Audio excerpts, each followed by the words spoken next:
Dr. Bibard, Monsieur Guinaud, Mrs. Phillips, Mrs. Mortimer, Mrs. Trout, Mr. Badou, distinguished guests, honorable chairs, esteemed delegates. Inequalities. With just one word, so much is said. With just one word, we can actually recount most of human history.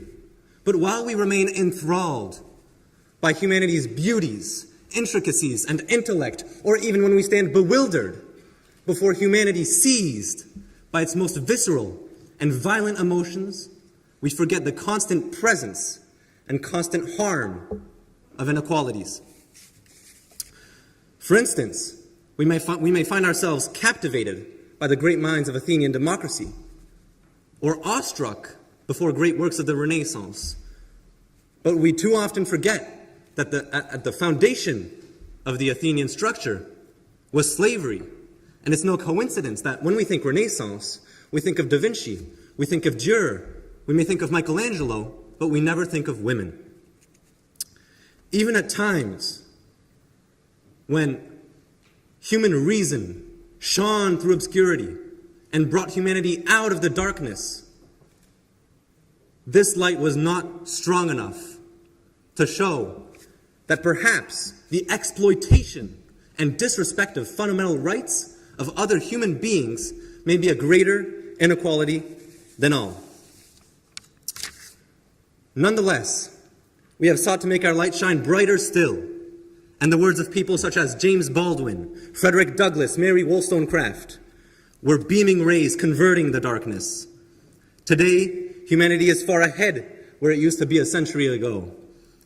But there is still much work to be done. In the words of James Baldwin, people are trapped in history, and history is trapped in them.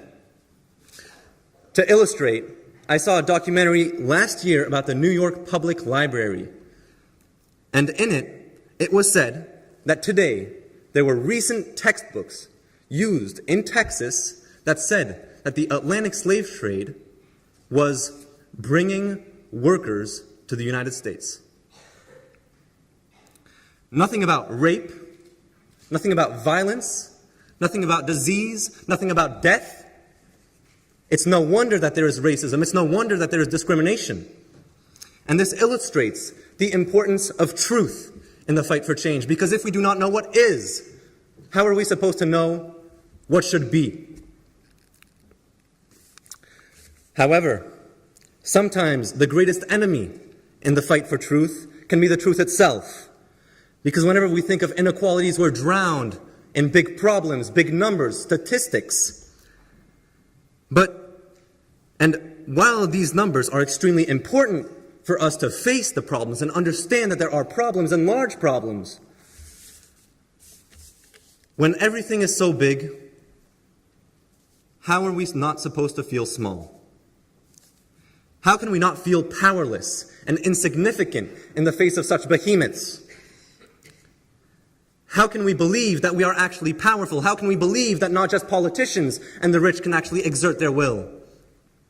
But what we forget is that at the origin of all of these big problems, at the origin of all these big numbers, were small actions, which were accumulated and normalized. And so we must reverse this process. And we must every day, through our actions, make the footprint that our generation will leave on the world greater than any before, and strive for change. And you, delegates, admins, press, MUN directors, guests, you have all allowed Ilymun's footprint to expand and spread further. And it is for that reason that we can safely say that Ilymun may be of the students.